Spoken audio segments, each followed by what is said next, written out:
কক্সবাজারের উখিয়ায় রোহিঙ্গা ক্যাম্পে চাকরিতে পুনর্বহালের দাবিতে আন্দোলনরত শিক্ষকদের কর্মসূচিতে পুলিশের বাধায় ভণ্ডুল হয়েছে।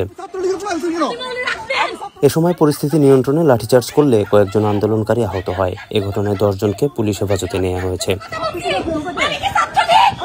বুধবার সকাল 11টার দিকে কক্সবাজার টেকনাফ সড়কে উখিয়া সদর স্টেশন এলাকায় এ ঘটনা ঘটে। ঘটনায় আহত ও হেফাজতে নেওয়া আন্দোলনকারীদের সকলের পরিচয় নিশ্চিত করা যায়নি, তবে বিভিন্ন সূত্রে নিশ্চিত করেছে আটকদের মধ্যে বৈষম্য বিরোধী ছাত্র আন্দোলনের জেলার অন্যতম সাবেক সমন্বয়ক ও এনসিপি নেত্রী জিনিয়া শারমিন রিয়া রয়েছেন।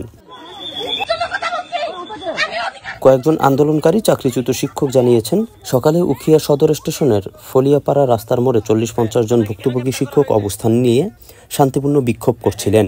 তারা কোনো ধরনের জনদুর্ভোগ সৃষ্টি ছাড়াই সড়কের পাশে অবস্থান কর্মসূচি পালন করছিলেন। এক পর্যায়ে পুলিশ এসে আন্দোলনকারীদের সরে যেতে নির্দেশ দেয়।